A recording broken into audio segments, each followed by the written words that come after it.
live and in person. Okay, I have summas to give back to you guys. So I wrote this. I mentioned this last week. Did I mention this last week? Okay, all right, not only do I feel kind of wonky, but you guys are just gonna have to be really patient with me this semester, because yesterday I taught kids what I did for you last week. Do you see what I mean? I'm off a week, and so I keep forgetting to which ones are you giving back? And what okay, so it's not that I'm not insane. I know in general what's going on. I just can't quite remember which. So I'm sorry if I do that. If I stumble over that, that's why. Here, let's go ahead and close this. Oh, let's just shut Jesse out. I feel, but I feel like there was some. I mentioned last week. All right, I'm gonna wait for. Really?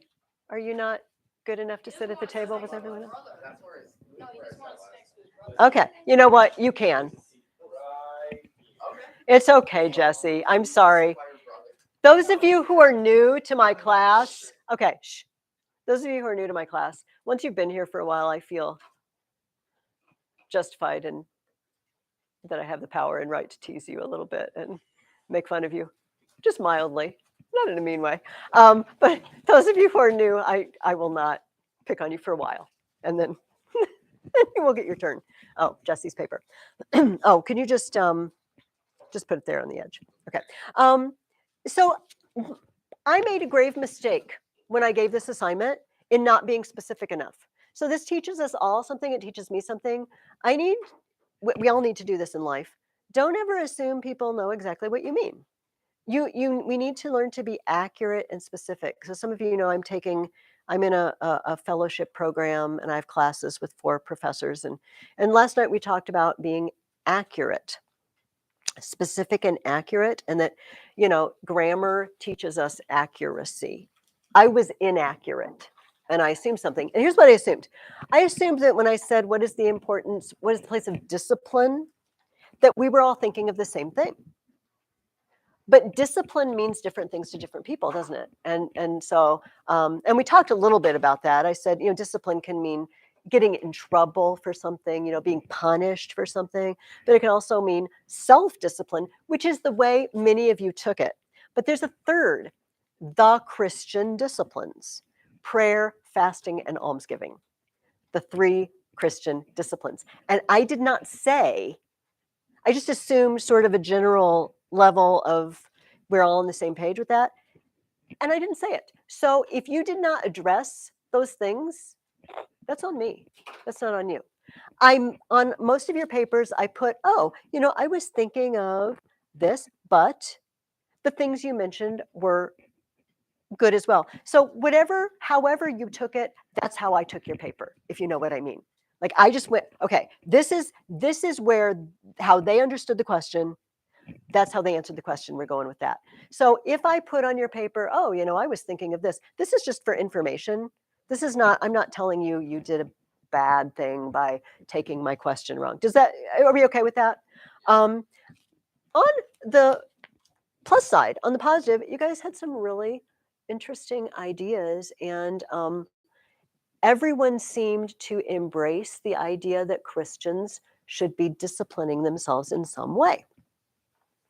That it's not just a free-for-all. That sometimes we need to deny ourselves things that we want to do, sometimes because they're wrong, sometimes because they're the right thing at the wrong time. Do you know what I mean by that?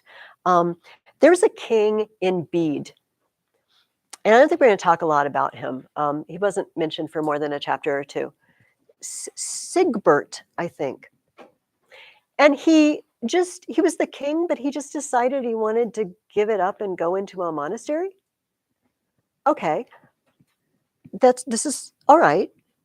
But they were attacked by an enemy, and they invited him out of retirement, so to speak. They said, the people trust you and they love you. You should come back and lead them. And they're like, I don't want to. Well, we want you to. So he came, but he refused to arm himself. Mm-hmm. He just and he died on the battlefield, along with a lot of other people that might not have if he had fought. Now, maybe it was against his religious principles now. Maybe he had become a pacifist. I don't know. He doesn't tell us. But it just strikes me that he had a calling. He was the king. And he said, I don't want that calling. I want a different calling. I don't know if he made the right decision or not. But what I'm saying is he loved something, but maybe not the thing that was right for him or not at the right time. So those are ways that we have to discipline ourselves. So thank you for your thoughts. If you, and I don't think I encountered much of this at all. If there was a, slight grammatical mistake, I may have corrected it. But I really like what you had to say. Anyway, if I said anything on your paper, I guess I'll roam here. And this is easier than you guys having to go through the whole pile and then looking at everybody's papers. I know you do.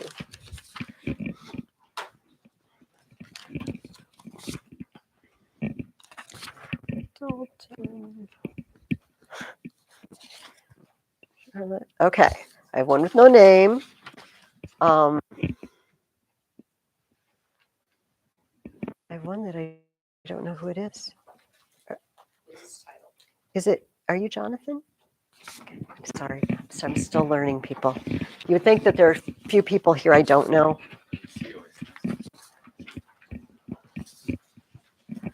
Thank you for all being in a row.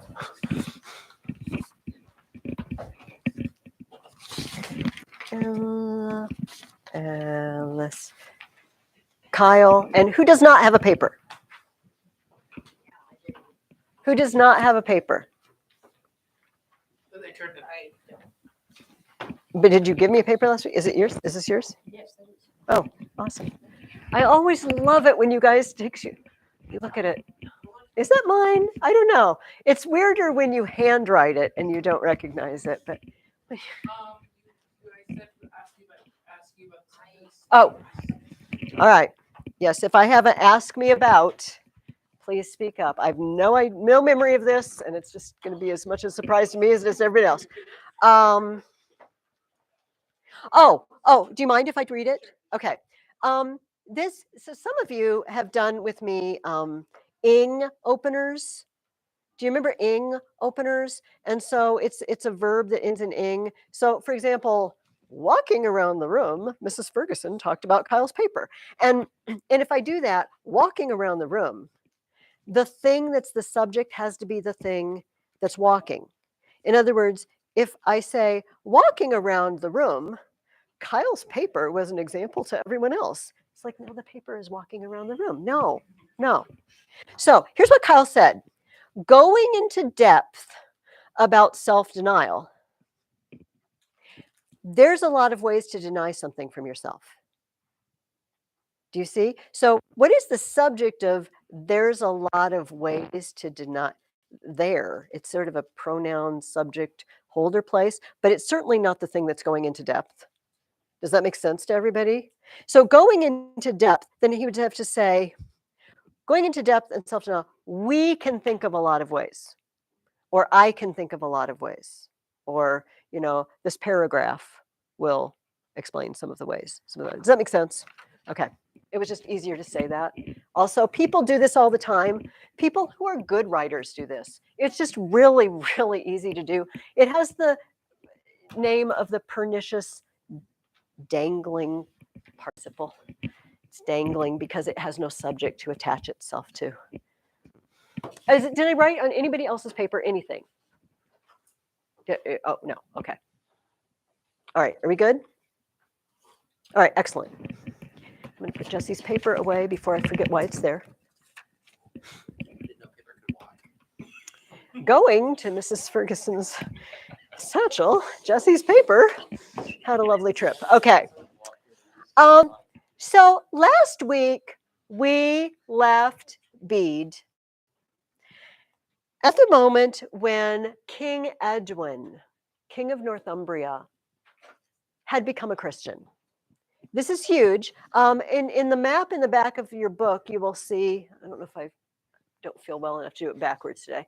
you know, Kent, this is Britain, okay. Kent in the southeast had been where Ethelbert was and it's where the gospel had spread. But the Northumbrians, they were up in the north and they were a big chunk of Britain.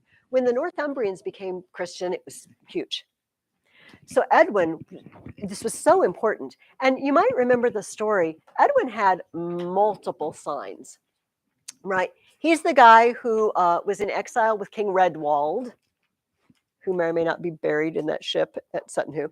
And the guy came and said, I'm going to get you out of this scrape, and put his hand on his head and said, remember this sign. Then later, Bishop Paulinus, I think, comes and does the same. He says, do you remember the sign? That was only one sign. He also got scratched with a poison dagger. Some assassin was coming after Edwin, and a guy threw himself in front of the dagger very dramatically, but it kind of went through and it scratched Edwin. It was like, oh, Edwin's going to die, and he didn't die. They prayed for him, and he didn't die. So he had these signs, and he thought, I am supposed to live. I am supposed to lead my people into the faith. But there's one thing I didn't read, and I would like to read it because it's one of the most famous things in this book. And it's a lovely picture. It's a good example of painting a picture with words. So Edwin really thought that he should become a Christian, but he wasn't sure if everybody was going to be on board with that, because he kind of needs the support of his court and his people. So he calls a meeting, and he says, what do you think about this Christian thing? What should we do about the Christianity? And the first guy who stands up is the high priest of the pagan religion.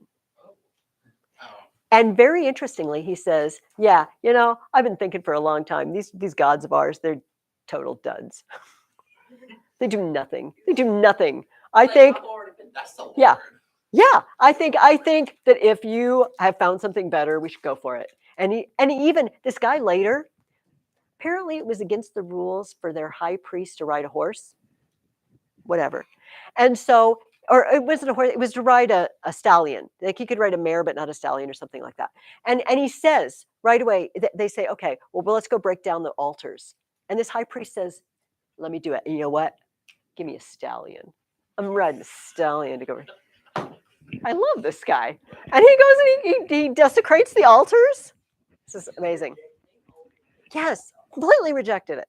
And he thought, rightly so, that if the guy in charge of the religion did it, it would be very persuasive to everyone else. But he's not actually the famous story that I want to read. It says, okay, so I'm on page 129. If you want to read with me, it's the bottom, the final paragraph of 129.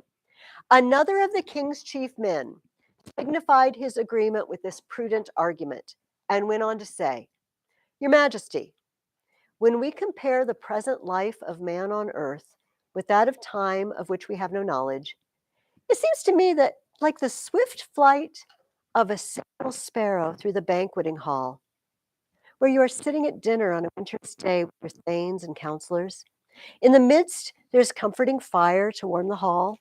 Outside, the storms of winter, rain, or snow are raging. This sparrow flies swiftly in through one door of the hall and out through another. While he is inside, he is safe from the winter storms. But after a few moments of comfort, he vanishes from sight into the wintry world from which he came.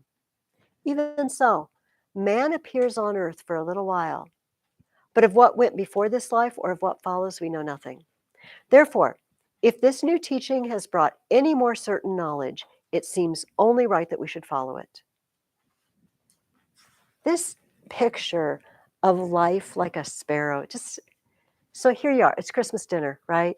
You get the banqueting hall. It's like this banqueting hall. We're all having Christmas dinner together. And we got fire blazing in the middle, and like meat roasting on spits. It's awesome. And everybody has a full wine glass if you do that sort of thing, or sparkling grape juice if you don't.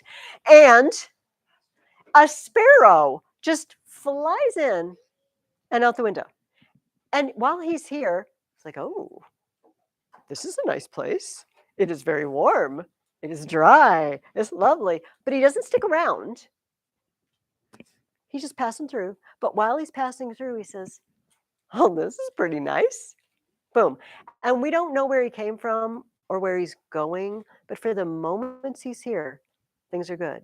And this guy said, that's like life, especially life to the pagans. We don't know where we came from. We don't know where we're going. We don't know what happens next. But hey, this is pretty good. You know, it's like there's ice cream. I don't know, there's pizza, or whatever. Fill in the blank. Root beer. You know, apparently, you know my problem, my besetting sins. And so, you know, there's comfy beds and there all these things. But these pagan, this is what they had focused on. Do you know? We live in a world of people that are focusing on this, don't we? You know, like, well, isn't it nice here? We don't really know what happened before we came in the door, and we don't know what happens after we fly out the window, but it's nice here. And this guy, that wasn't good enough for him. I want to know if you found something that gives more sure knowledge of what happens after we fly out that window and where we go next, you do it, because our religion is not giving us that. It is very likely you will hear someone refer to the story of the sparrow in the banqueting hall someday, reading another history book. It's this. It just became sort of proverbial symbol of life. So we start this week's, I'm gonna wait on our art and wait on Columba until we get some of Bede under our belt today. But I had to start reading there with Edwin again. And the first question I asked you was, what were the conditions in Northumbria like under Edwin? I'm going to give it to Ethan because I saw his hand first. Do you want to add? Oh, I'm sorry. Go ahead. Okay, you may read from the excerpt because I know you love that, Ethan. Go it. Do it. The proverb still runs that a woman could carry her newborn babe across the island from sea to sea without any fear of harm. Such was the king's concern for the welfare of his people that in a number of places where he had noticed clear springs adjacent to the highway, he ordered posts to be erected with brass bowls hanging from them so that travelers could drink and refresh themselves. And so great was the people's affection for him, and so great the awe in which he was held, that no one wished or ventured to use these bowls for any other purpose. Total peace. Nobody's stealing anything. The king can put bowls to dip water out of the fountains, and it's fine. Nobody's going to take them. Do you want to add anything? Or did he basically take everything? Edwin is a good Christian king.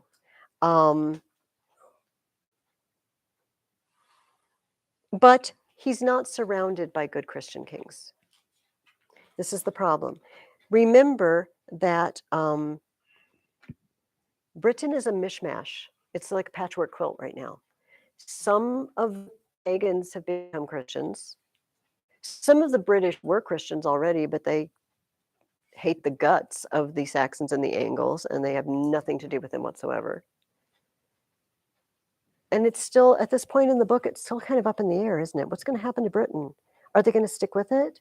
In this week's reading, you read several times, a Christian king like Edwin died, and his kids, as it says in the book, did not follow in his steps. Let's see if I can go. After Edwin's death in battle, this is in book 3, it says that his kingdom was divided and given to members of his family. As soon as they had obtained control of their earthly kingdoms, both these kings apostatized from the faith of the kingdom of heaven, which they had accepted, and reverted to the corruption and damnation of their former idolatry. It's dicey because, great, the king's a Christian. He's so awesome. Now he's dead. Is the next king going to be a Christian? It's very new to us. We're really used to the pagan sacrifices, and we're used to the Saxon gods. We don't know if we're going to stick with it or not. So Britain is a hodgepodge, but it's a hodgepodge in another way too. And this might be striking you as odd as you read. Have you noticed how Bede goes on and on about Easter? Okay, Ella, this is the face. That is the eye roll. Yes, yes. The first time I ever read this book, and I didn't really know the background behind it, I thought, man, he is off on Easter. What? He has got a bee in his bonnet about Easter. What is up with that? Because he keeps talking about it. It says, he says in 2:19 on page 138, Pope Honorius earnestly warned them. Oh, I'll start at the beginning of 19. Pope Honorius also wrote to the Irish, whom he learned to be in error about the observance of Easter, as I mentioned earlier. He earnestly warned them not to imagine that their little community, ends of the earth, had a wisdom exceeding that of all churches, ancient and modern, throughout the world. Urged them not to keep a different Easter, contrary to the paschal calculations and the synodical creeds of all the bishops of the world. Okay, You can't possibly be wise. You're too small and far away. Yes, that is like you're nobody. Well, but he's like you're nobody on the corner of the world. Do you think you're right and the whole rest of the world is wrong? That's sort of what he's saying. Do you think you're right and the whole rest of the world is wrong? Because I don't know. What do you want to say? So, in a lot of different ways, Beat is right because the observance of Easter with this whole area, and these other areas just not following that, is that I think he's questioning the heart of those people. Mm. Is this a pride thing? Like, Mm-hmm. are you so prideful that you don't want to switch Easter to how everybody else is doing it? But you also see that there's different customs by area, Mm-hmm. and some people just don't give up your custom Mm-hmm. because it's what you're used to. And as long as we're all praising the same God, like, does it really matter what day Easter is celebrated on? And this is an argument that the other side often makes. So back in last week's reading, we read, he says, the Britons who stubbornly preferred their own customs to those in universal use among the Christian churches. We read later, he wrote them, this is Pope, I don't remember which one. He wrote them a letter jointly with his fellow bishops, urging them to join in maintaining the unity, peace, and Catholic customs of the Christian Church established throughout the world. And when he says that, he's talking about that. So so it says even on the next page from the "You people are at the ends of the earth" comment. In the dark cloud of their ignorance, they refused to observe our Easter, on which Christ was sacrificed. Okay, so here I got to explain this to you because you just must be wondering what in the world is going on with this. All right, you probably know that Easter is odd in that it's not like Christmas. It doesn't happen on the same day every year. So you never even know sometimes if it's in March or April until you consult the calendar. This must at some point in your life have struck you as slightly odd. And it's because it's the first Sunday after the first full moon after the vernal equinox. So you wait for the vernal equinox, then you go to the next full moon, and then you go to the Sunday after the full moon. So there were some people in the East who were honestly doing it on the same day of the month, like on the 14th day of the month, not on Sunday. And this happened at the beginning. There was some we don't really know how this is supposed to work. And finally they decided, no, really it should happen on Sunday because it's the day of the week that it happens. Sundays are a holy day anyway. So this is doubly holy because it's Easter. Okay. But they were dealing with all sorts of things. So this is my map of the Mediterranean. All right. In the East, in the lands of the Bible, we'll say, they were following customs that apparently they felt like they got from the Apostle John on what day of the week they should do it and how to calculate it. But here's the thing. The calendar wasn't really set. Everyone wasn't using the same calendar. Also, there was some question about when is the vernal equinox. In other words, you guys know, usually it's the 21st of March, but it can be the 20th or the 22nd. It's an astronomical event, and it doesn't always fall, it falls in the same general area. And they did not really calculate it like we would astronomically. It was just, well, this is the day. This is the first day of spring. This is always the first day of spring. Is it? Some people were, no, it's not. We always call this the first day of spring. So you see, so now I'm using the first full moon after the first day of spring, but I've chosen a different first day of spring. And so the dates are off. So you could be later. So it talks later in the speed reading that at one point, the king's wife, who was following Roman customs, was celebrating, Easter while the king was still in the final week of Lent. So she's feasting and he's still doing the Lenten fast. Like, well, that's helpful. You might know this. So today, the Orthodox Church, the Eastern Church, does not celebrate Easter on the same day as the West. It is not for the same reasons. It's because they never adopted the Gregorian calendar in the calculation. So it's not an obstinate. It's a calendar thing. So sometimes Orthodox and Western Easter are only a week apart. Sometimes they're a month apart. And it's unfortunate. And a lot of Orthodox people, it's kind of annoying. You know what I mean? The rest of the world is having Easter. It's like, great, we're still fasting. Nice, for X number of weeks. But it's a different, so if you hear about that in the news, this is a different situation at all. They just were not adopting the same customs. And here's the thing. So here's my pretend map. The Irish and the Northern British had received the gospel from centers in Gaul. I mean, the Irish had St. Patrick, but many of them went to Gaul for training. And it just so happened the centers in Gaul were run by people trained in the East who followed that custom. Do you see what I mean? Because if you're like, why are the Irish doing the same thing as the East? What happened? Well, they sent bishops who set up monasteries here. They were training monasteries. They trained the guys in Britain and Ireland, who then came to Northern Britain and carried this custom. The people in Southern Britain, remember Pope Gregory, St. Augustine?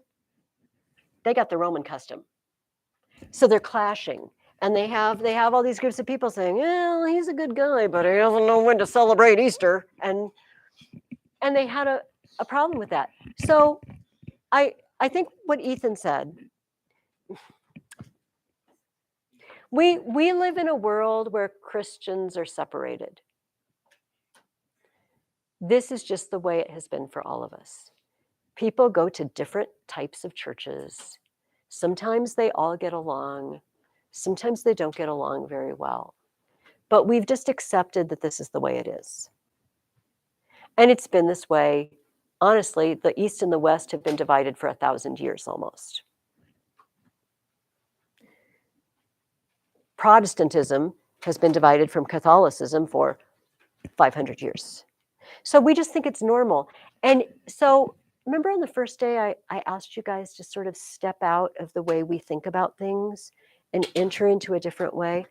Imagine a world where being unified was really, really top priority for Christians. And I don't feel like it is as much for us because we have grown up and live in a divided Christianity, in a divided Christendom. Does that make sense to you guys at least? And they didn't want to. At all costs, we need to be one. We are one body, and we should be doing things together in a unified way.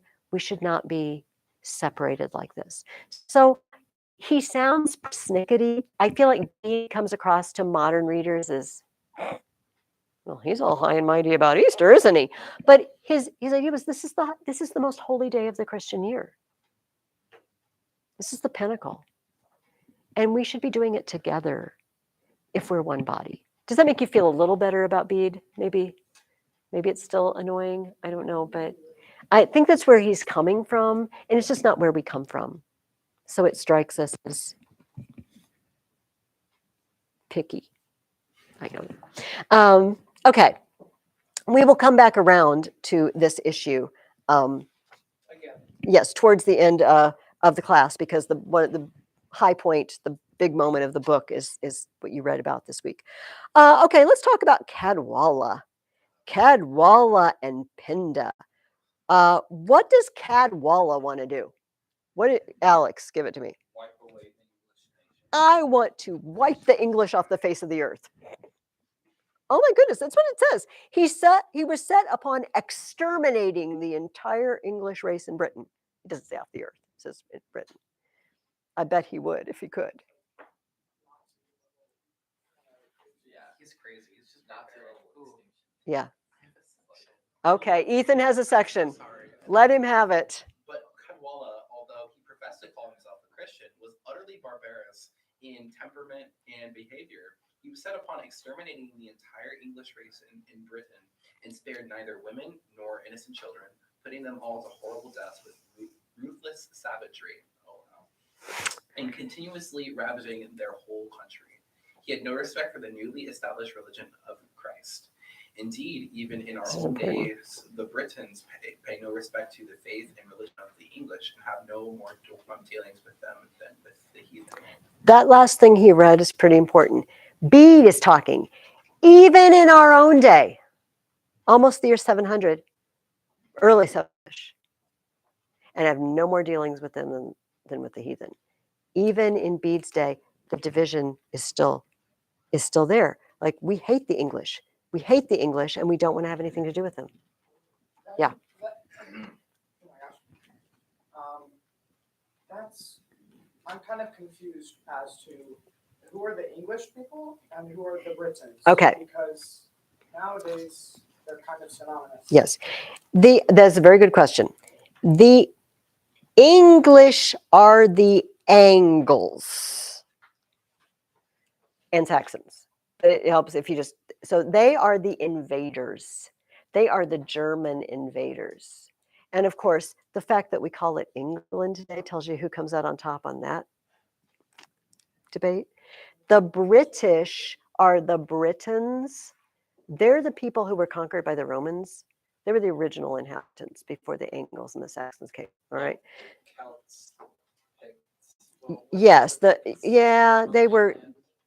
Yeah, northern. They came from Ireland too, I think, eventually, but or originally. So here, just a second, I want to point out something. So this gets a little dicey. It doesn't always match up. History isn't always nice and neat. But so Cadwalla hates the English. He's British, but he's pagan. He's a non-Christianized Briton, but he still hates the English. Even though he he professes to be. Yes. And his BFF Pinda also. Pinda and his Mercians were idol worshippers, ignorant of the name of Christ. Oh. But Cadwalla professed Christian. Okay, so I'm going to go back to Augustine, the original missionary that was sent. And he said, we've got to, it said, ask them to join in preaching the word of God to the English. You British, join with us in preaching the word of God. They said, on that. I'm not doing that. Augustine, that man of God, is said to have answered with a threat that was also a prophecy. If they refused to accept peace with fellow Christians, they would be forced to accept war at the hands of enemies. If they refused to preach to the English the way of life, they would eventually suffer at their hands the penalty of death. Now, the sides aren't always clear because Cadwalla is not suffering from the English. He's attacking the English. But the idea carries through. If you will not Christianize, if you will not evangelize and spread peace and harmony in Christianity, war will stalk you and it will be bad. You are going to pay dearly for this. And a lot of what we read this week, there were, and it's okay. It's so okay if you're like, I don't know, I don't remember who's fighting. I don't remember. It's enough to know that they're fighting. It's enough to know there is not peace. And sometimes it's because we have pagan versus Christian. Sometimes it's because we have English versus British. there's no peace. And they had the option to try to spread the peace. And Augustine said, if you want war, if you want, enmity and hate instead of peace, oh, you'll get it. You just wait, you'll get it. And they did. They did. So Edwin is killed. Dear Edwin is killed. And I already mentioned that his children decide to apostatize. They leave the faith. And then eventually the kingdom of Northumbria is passed down to better than Edwin. Oswald is better than Edwin. A nicer, more peaceful in every way. He's just like Edwin, Mach 2. Great. And he invited a priest named Aidan. This is on page 146 in book 3, chapter 3. He sent to the Irish elders, asking them to send him a bishop by whose teaching and ministry the English people over whom he ruled might receive the blessings of the Christian faith and sacraments. His request was granted without delay, and they sent him Bishop Aidan, of outstanding gentleness, holiness, and moderation. Yes. Oh dear. Oh dear. Are they waiting for you out there? Okay, let everybody wait. Jonathan needs his presentation, and we are going to get it for him. Okay. And is it handwritten like that? Okay. Okay, you got it? Awesome. Good luck. Oh, no, he needs to go. I thought he was a parrot sneaking in, so I just sorry, didn't turn around sooner. And the next question I asked you is King Oswald gave Aidan a place, an island, for his base of operations, for his sea. Where is that island? Lindisfarne. Lindisfarne Island. Yes.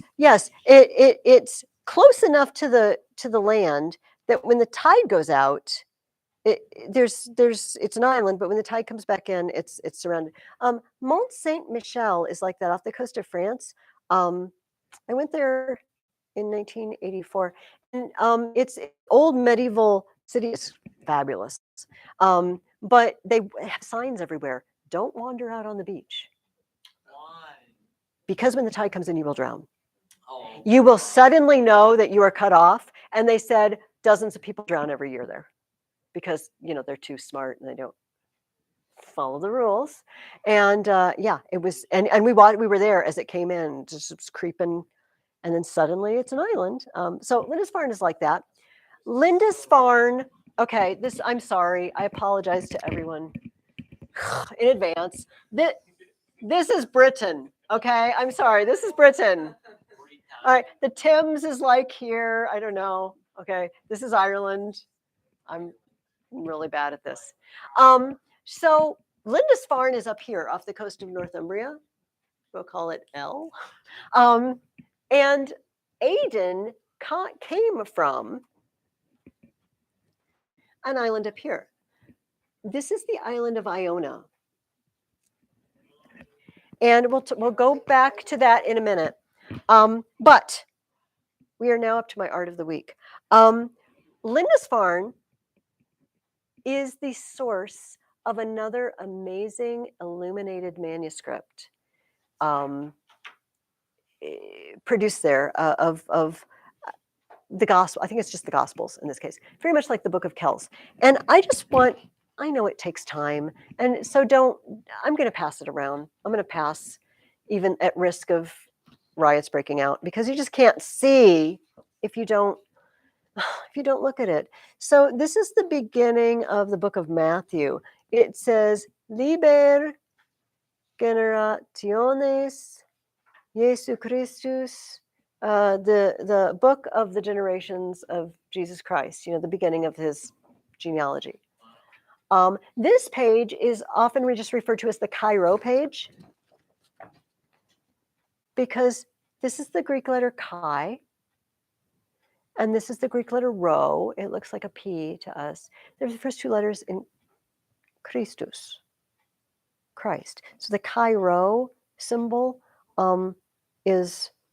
represents Christ. So, and this is, it's all over the place. Yes, it's my screensaver. That's the same. Incorrect pattern. That's the same symbol that one dude painted on his shield. Yes, so the background is the chi. Sometimes the X is in the middle, and then the rho, the chi rho. It's the chi rho symbol. Okay, so don't take forever, but I want you to see the detail, and your eyes are even better than mine, and you'll see. The love that went into the production of this copy of the Gospels is amazing, amazing. And the tiny, if you look, like if we had magnifying glasses, there's swirls inside of swirls inside of swirls. Did I mention the book, the movie, The Secret of Kells? Do you guys? Did we talk about that? Yeah, and in The Secret of Kells, it's fun because he has a little prism, doesn't he, like a magnifying glass, and he can make the swirls. So while you look at the beauty, I want to tell you what I'd like you to write for me this week, okay? I'm going to write it on the board because some of you might not, because you're looking at the picture and you're not listening to me, which is fine. Why even with all that detail, is it so hard to read? Like, you put letters seemingly in random spots. I don't know, but I do know that spaces between words, punctuation, and capital and small letters are a new invention. The Romans did all caps, no spaces. I know. This is how I feel. So this is what ticks me off. Now, this is Mrs. Ferguson's going to preach at you. Do not send emails and texts and write things online with no punctuation in capital letters, for crying out loud. It took hundreds of thousands of years to get this, and you were going to ruin civilization in a single blow. Okay, I'm done. I'm calm now. I'm kind of joking, but it's like really, this is a gift. It's a gift. Okay, here's what I'd like you to do. And to answer Ethan's question, I want us to do one more summa. One more pair. We're kind of warming up. Like these are our warm-up exercises before we get to the main event. You know, we're just warming up. We're still warming up. It's just September, beginning of September. We're still warming up. So just a summa, 250 to 300 words. Here's a topic. Is beauty important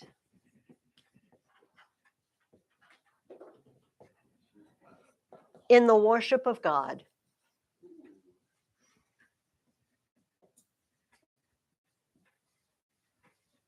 Why or why not?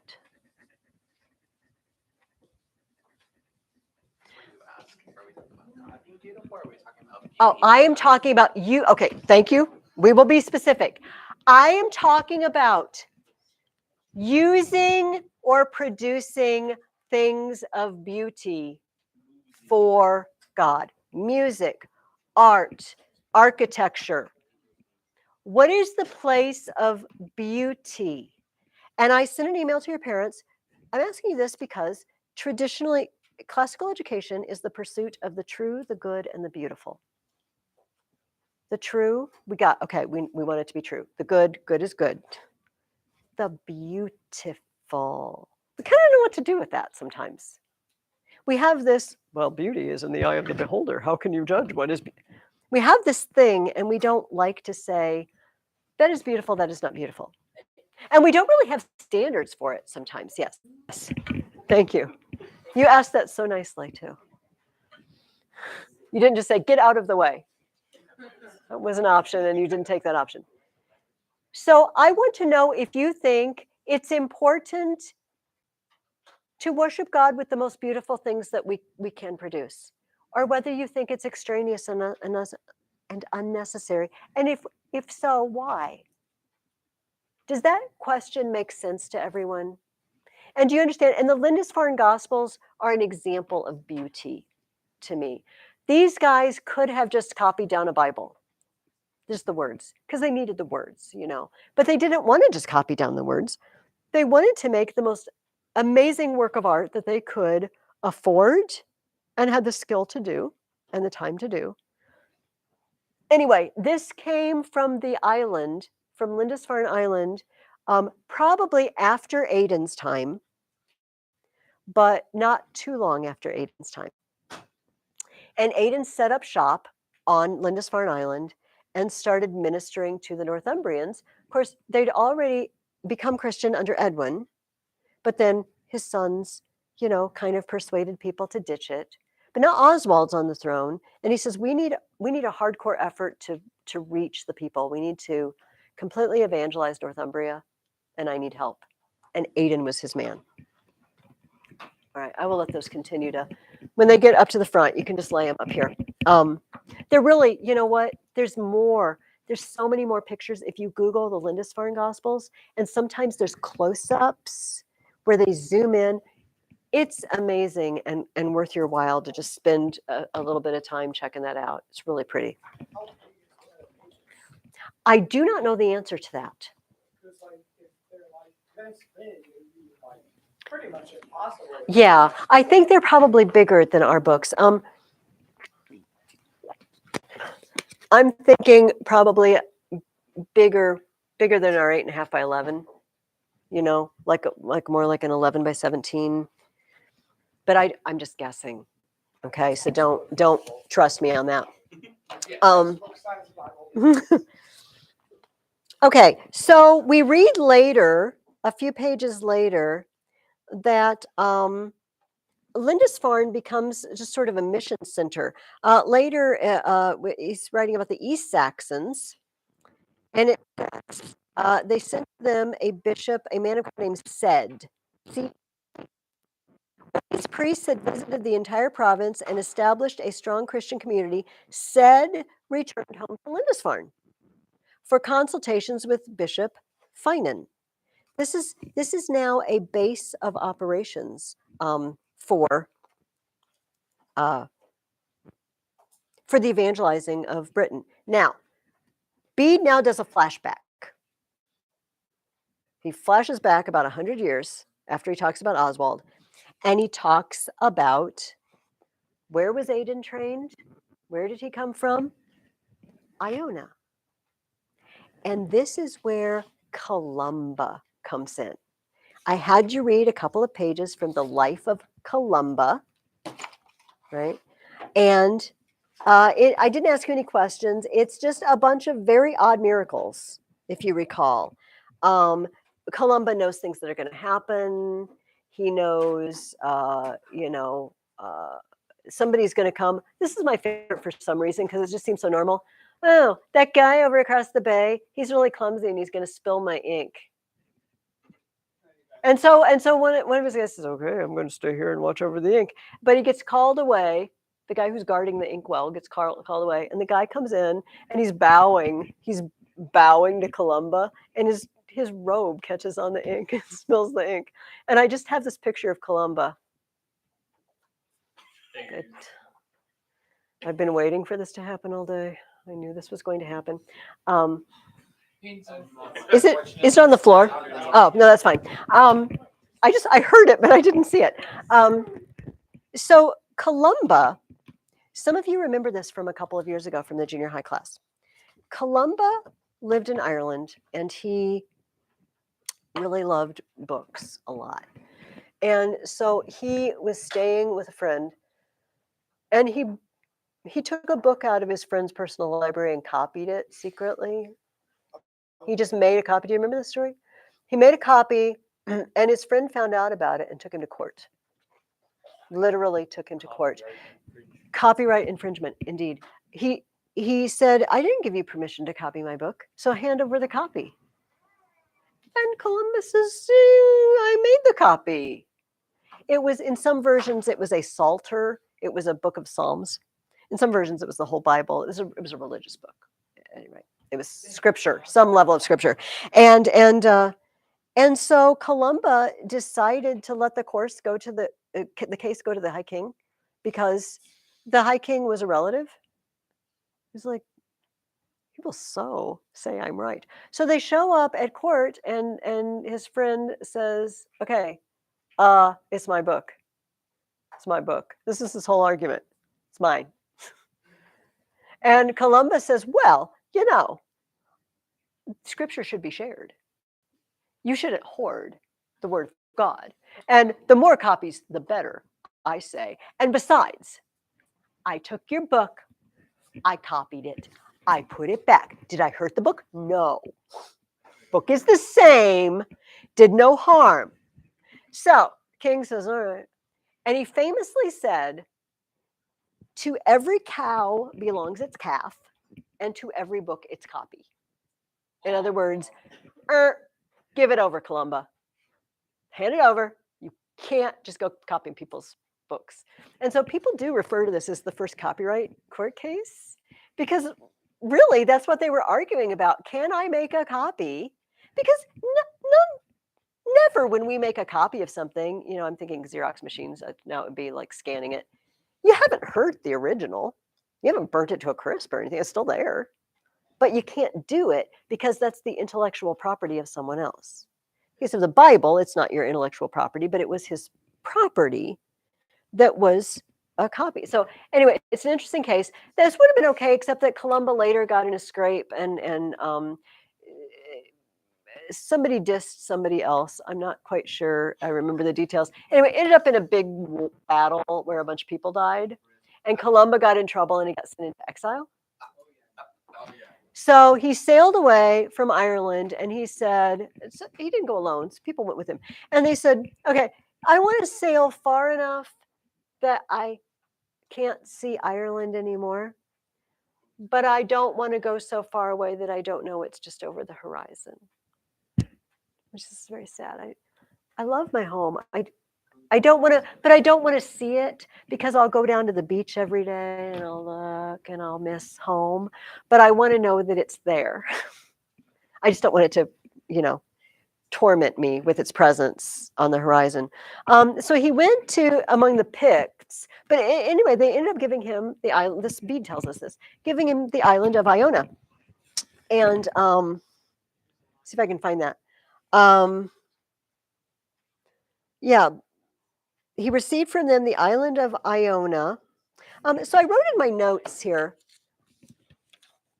Columba, he's sometimes called Columkill, which means dove, little dove. He's the little dove of the church. Visited Gaul and came back to Ireland to found 41 monasteries. What? Okay. He set up as one of his main missions to have monks copy books at Iona, obviously, because most books. Visitors flocked there from Scotland and Britain and took his ideals home with them. By his death, 60 more monastic communities had been founded in his name on the Scottish shore. And remember, what are these people doing? They're copying books. They are bringing peace, Christianity, learning to the world. But anyway, like, so later, okay, let me just a second. Don't forget it, Alex. Don't forget it. But if I don't move ahead, I will forget. I'm relying on your younger mind. Never mind about it. Oh, okay. So later on, Bede has the highest praises for Aidan. He says, and did I ask you questions about his? We have a series of miracles performed through the intercession or instrumentality of Aidan.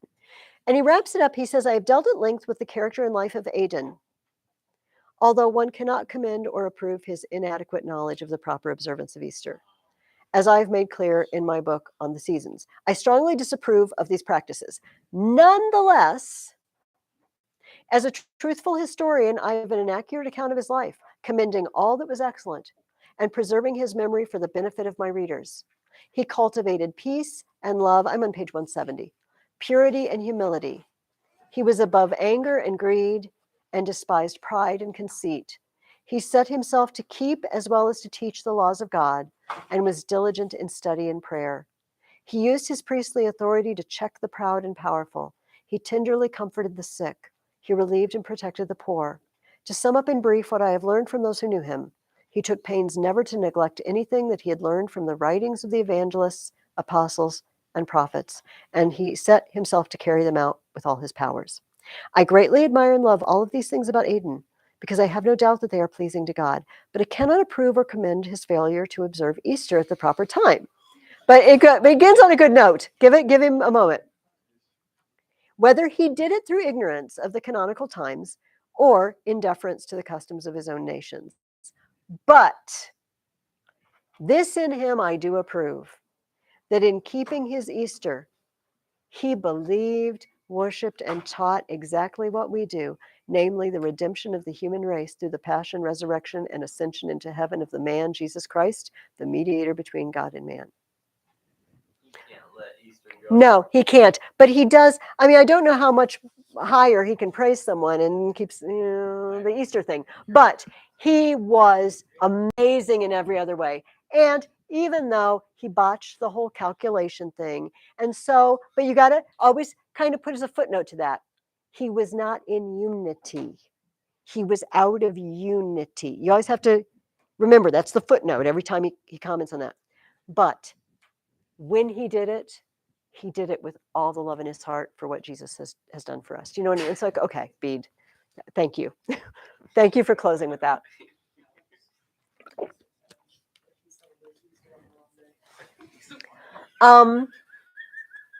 Okay. The next question I asked you is, who converted the nation of the Picts? And how did he do it? There's actually kind of two answers that you might have come up with this.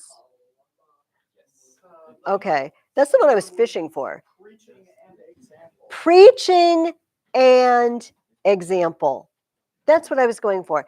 It does say earlier, it says that the southern Picts through the preaching of Bishop Ninian. I wasn't thinking about that when I asked the question, but yeah, so if you said Bishop Ninian, you're not wrong. But I was going for Columba, whose miracles you read about in the excerpts, by preaching an example and received from them the island of Iona. The Picts. Have an island. So Aidan, in a little bit of this backstory, on page 150 and 151, Bede says, and listen to this,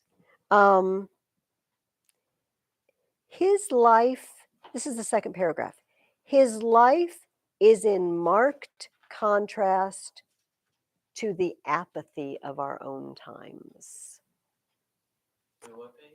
Page 150, the beginning of the second paragraph.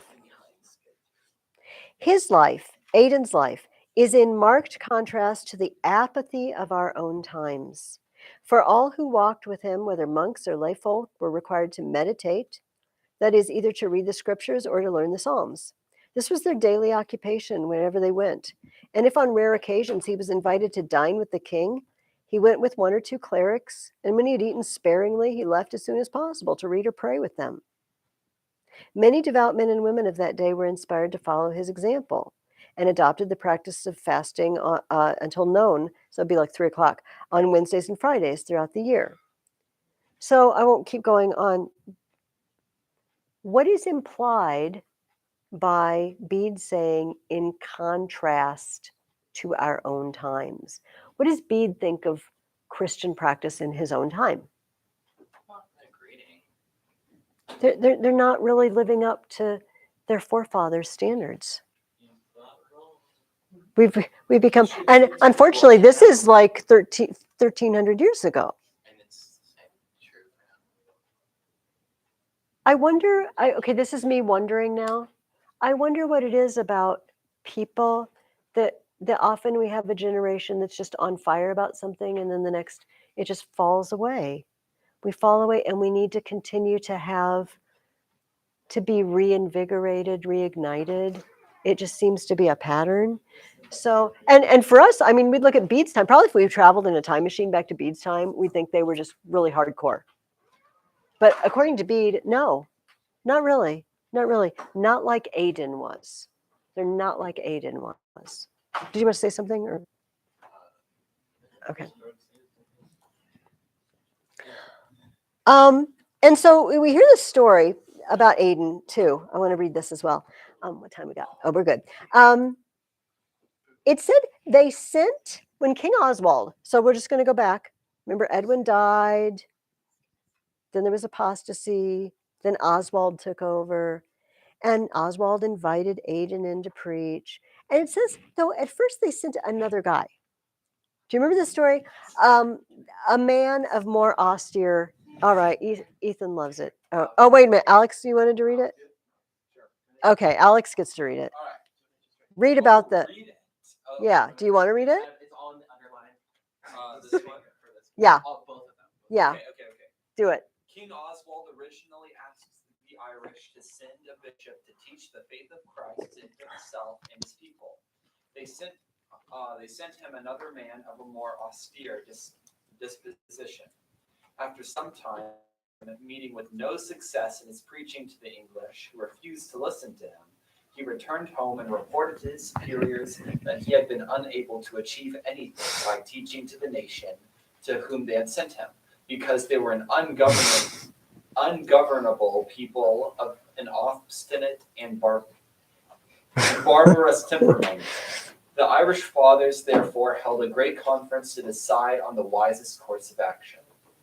Then Aidan, who was present at the conference, said to the priest whose effort had been unsuccessful, "Brother, it seems to me that you have been too severe on your ignorant hearers. You should have followed the practice of the apostles, and begun by giving them the milk of a simpler teaching, and gradually nourishing them with the word of God until they were capable of greater perfection and able to follow the loftier precepts of Christ." At this, the faces and eyes of all who were at the conference were turned towards him, and they paid close attention to what he said, and realized that here was a fit person to be made bishop and sent to instruct the ignorant and unbelieving, since he was particularly endowed with the grace of discretion, the mother of virtues. They therefore consecrated him bishop and sent him to preach.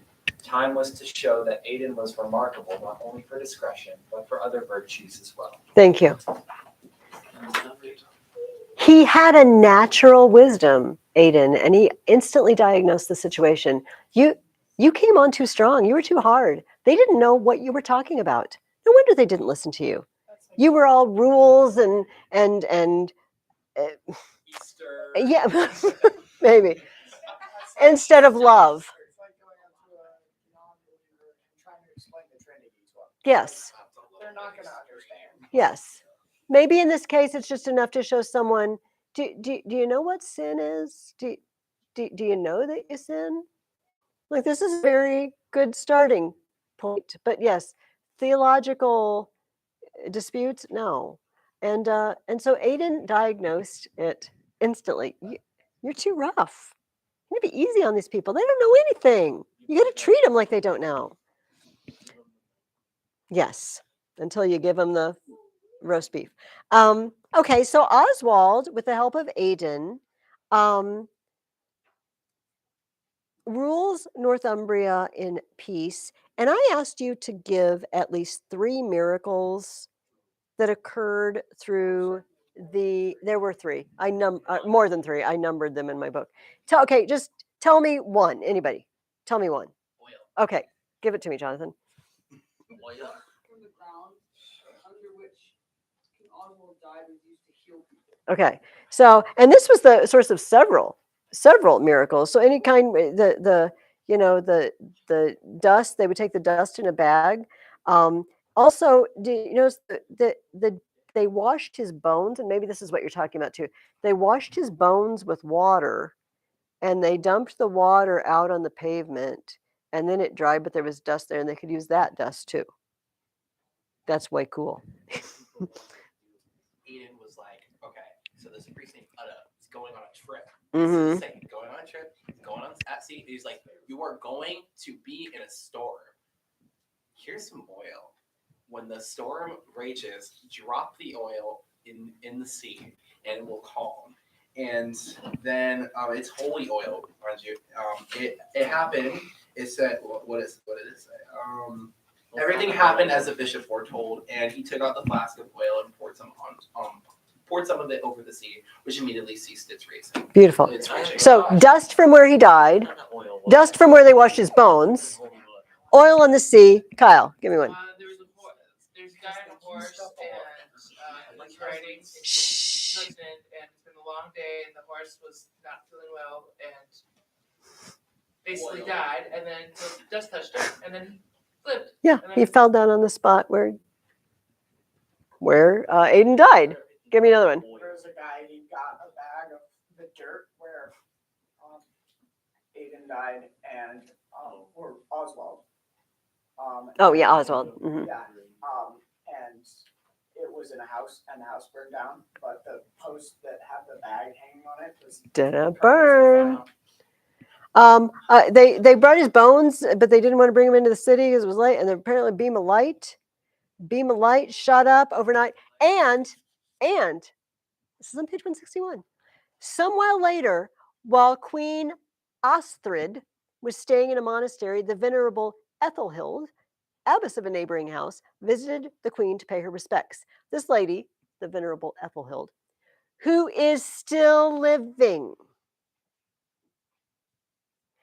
says that while they were talking, the conversation turned to Oswald, and the abbess told how she herself had seen the light reaching heavenwards from Oswald's relics on that night. When Bede's writing this, there are people living who said, I saw that. I was there. I saw that night.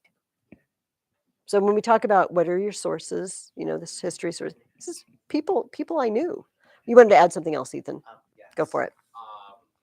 So Penda decided, let's burn the land of the Northumbrians. Let's burn it all. Penda. Bishop Aiden sees it, and he's like, basically, curse you, Penda, and then where's And the fire? yeah, it just disappears. goes away from the city. It just disappears. I love that. Obviously, Oswald is a big character for Bede. Is an important person. Do you want to add another one, Jonathan? Or are you? Okay. I love the story. Okay, this is Oswin. That's not Oswald anymore. Okay, let's move on to Oswin.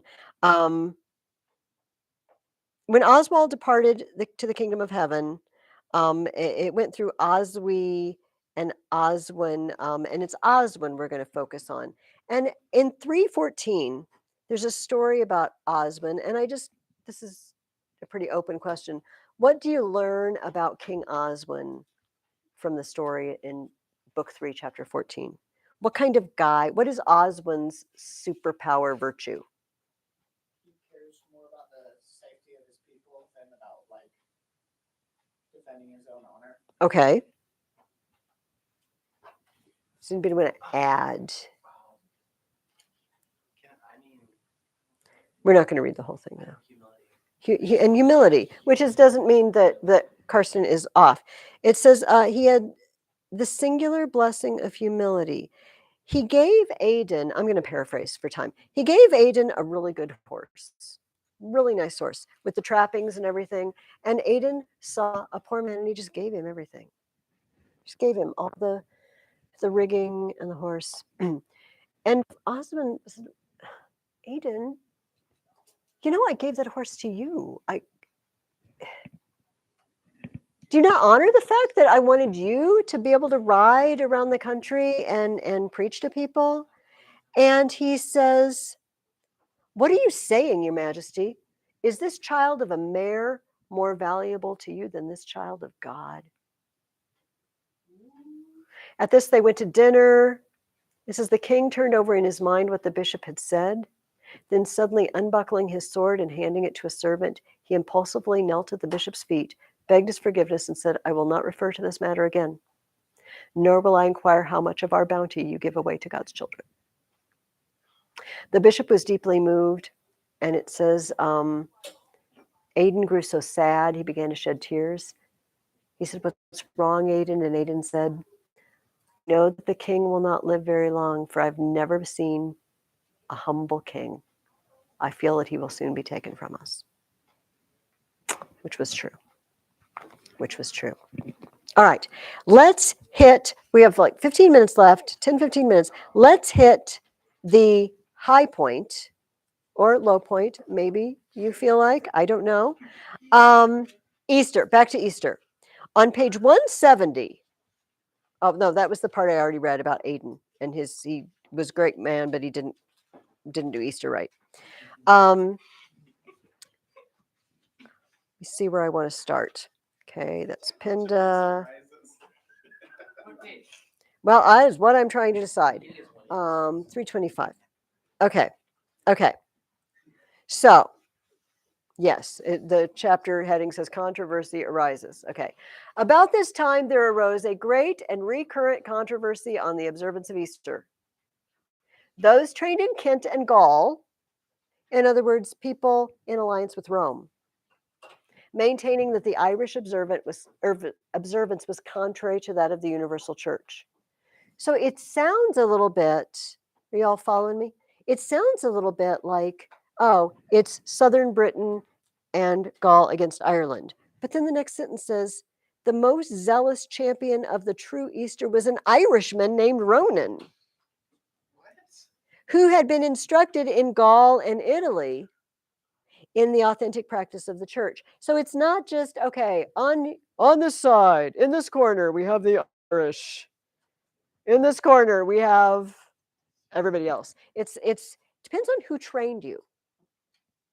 And the people from Iona got their training through places in Gaul that were doing the Eastern practice. Yeah. What page is that? Oh, this was on page 186. All right. And at the bottom of 187, it says, it was decided to hold a synod, which is a church meeting that's just local. So a council, an ecumenical council would be the entire church, and then there's local councils, but a synod is a small meeting. To put an end to this dispute at the monastery of something I don't know how to say, Strenalshalk. This is known to history, though, as Whitby. Whitby. This is the synod of Whitby, which is what I called it in your question. Which means the Bay of the Beacon, then ruled by, buckle up, Abbess Hilda. A woman was in charge of the whole shebang. The monks and the nuns. Like there was a woman in charge of the entire complex at Whitby, Hilda. Possibly, except it says not to teach, but she was overseeing monastery, so possibly this is okay. Although I'm kind of with you, Jesse, on the whole lady pastor thing. Okay, so on page 188, King Oswy opened. Are we with me? I'm going to make a big deal out of this. First of all, it's actually in the middle of the book. This is the pinnacle of the book, this moment, and we'll talk about why in a minute. King Oswy opens. It says in the first paragraph on page 188, first full paragraph, all who serve the one God should observe one rule of life. Since they all hope for one kingdom in heaven, they should not differ in celebrating the sacraments of heaven. The synod now had the task of determining which was the truer tradition. That's the issue. Nobody's arguing we shouldn't celebrate Easter. Nobody's arguing that Jesus is not the Son of God.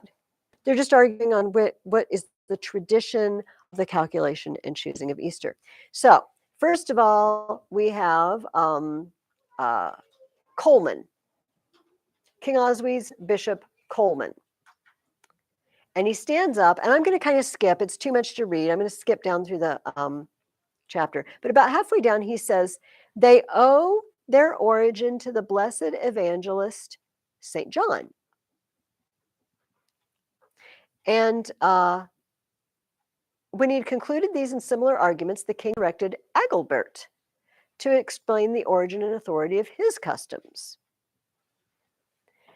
And he said, well, I'm not a very good speaker. Can Wilfrid speak in my place? So like, yeah, Wilfrid, go for it. Wilfrid stood up and he said, our Easter customs are those we have seen universally observed in Rome, where the blessed apostles Peter and Paul lived, taught, suffered, and are buried. He says at the top of page 189, this was maybe not very diplomatic, the only people who stupidly contend against the whole world are those Irishmen and their partners in obstinacy, the Picts and the Britons, who inhabit only a portion of these two uttermost islands of the ocean. It's the same argument as before. You know, you guys are just a handful of nobodies out on the corner of civilization. Did you get that memo? You really think you have it right and everyone else has it wrong? Okay. And so they answer Wilfrid and they say, it is strange that you call us stupid when we uphold customs that rest on the authority of so great an apostle, one who was considered worthy to lean on our Lord's breast and whose great wisdom is acknowledged throughout the world. What is John small potatoes? What? What's wrong with John? Yeah, exactly. So here's the answer. Wilfrid says, well, the apostles were not able immediately to abrogate the observances of the law once given by God, lest they give offense to believers who were Jews. He said, look, they still observe Jewish customs because they didn't want to create offense. So Paul goes and he pays his vow at the temple. He has Timothy circumcised because he doesn't want to cause any trouble in their ministry together. He didn't have to. He just did it. He said, but now, today, it is unnecessary and indeed unlawful for the faithful to be circumcised or to offer animals to God in sacrifice. We don't do those things. You guys are following John, but John was operating under an old system. Peter is where it's at. All right. So skipping on to page 191, the argument continues. About, 2/3 of the way down. I do not think their ways of keeping Easter were seriously harmful, so long as no one came to show them a more perfect way to follow. Do you imagine, and here's this argument, do you imagine that they, a few men in the corner of a remote island, are to be preferred before the universal church of Christ throughout the world? And even if your Columba, or I may say ours, if he was a servant of Christ, was a saint, potent in miracles, can he take precedence before the most blessed prince of the apostles, to whom our Lord said, thou art Peter, and upon this rock I will build my church, and the gates of hell shall not prevail against it, and I will give thee the keys of the kingdom of heaven? When Wilfrid ended, the king asked, is it true, Coleman, that these words were spoken to that Peter by our Lord? He answered, it is true, your majesty. Then the king said, can you show a similar authority given to your Columba? No, replied Coleman. Do you both agree, the king continued, that these words were indisputably addressed to Peter in the first place, and that our Lord gave him the keys of the kingdom of heaven? Both answered, we do. And this is the answer to your final question, but I'm going to barrel ahead. At this, the king concluded, then I tell you, Peter is the guardian of the gates of heaven, and I shall not contradict him. Peter wins. In other words, Peter wins. If this is the tradition of Peter, and the church in Rome is the heir of the church that Peter and Paul helped found there, then we're going with that. But this is a win, not just for Rome. This is a win for unity. And it is a win for Bede because Bede agrees, obviously. Now, it's a win religiously. It's a win for unity, but it's something else. Go back to my pathetic map again. You will have to imagine the rest of Europe, Gaul is here, France is here, and I'm standing in front of, Europe. For the time before this happened, Britain really was on the outskirts, on the edges. There's a reason these people kept saying, hey, a bunch of podunk people living out in the middle of nowhere think you're so high and mighty. Because they were out in the middle of nowhere. They were the farthest outskirts of civilization. For crying out loud, Ireland and Scotland were never even Roman to begin with. everyone in my non-existent Europe here had been Roman. Well, except very far north. Most of them had been Roman. They had a certain level of civilization. They had already had a unity. And they were operating in this sphere together of being sort of one.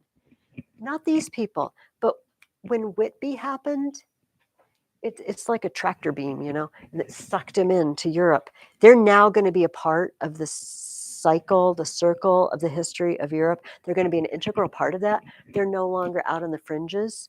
They are one with the rest of Europe. Does that make sense to you guys?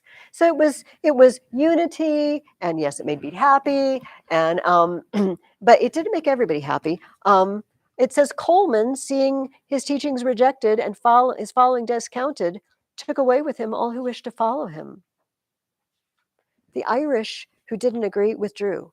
And there continued to be little outposts of, we don't do it your way. And we're not, we would say, not in communion with Rome. We are not in line with their customs. Eventually they all are. And you might know that today, and for ages, parts of Ireland anyway, it's been a very staunchly Catholic, Roman Catholic country. Until the English got their hands on it. I guess that's like part 2 of the English versus the Irish. The saga continues, doesn't it? So eventually all of them came to follow the Roman practices, but for a while there were some holdouts. But at this midpoint of Bede's story that he's telling us, a huge step has been crossed. We are turning our sights and our minds and our practices towards Rome. We're going to be part of Europe and that whole world. We're not going to be out on the outskirts anymore, doing our own thing, following our own rules. We're going to be a part of that. And of course, by the time Bede lived 100 years later, he was writing this, that was fully in swing. Okay, I would like you guys to not only write for me a paragraph about beauty, but just read book four, and I put a poem in your book. We might have time to read. It's a pretty long poem, several pages. It is called The Dream of the Rood. A rood is a cross. It's the cross, all right? This is a poem as if the cross could speak. If the cross could speak, what would it say? So I want you to, it's not going to be always completely obvious what's going on every moment in the poem. Don't give up. Take it slowly. You can't read poems, just like an easy to read book. You have to think about it a little bit. Take some time with it. And I asked you a question. At the bottom of your bead questions, it says, in the poem, The Dream of the Rood, how is Jesus described? Is the tone of the poem sorrowful or victorious? Okay. This is one of the most famous pieces of Anglo-Saxon literature. This was written in Anglo-Saxon. This is an Anglo-Saxon poem. The British people wrote this poem, all right, along with Beowulf that we'll be visiting soon. Okay, so read book 4 and The Dream of the Rood. Write me a paragraph and also have a good week. And I will see you next time. Bye, guys.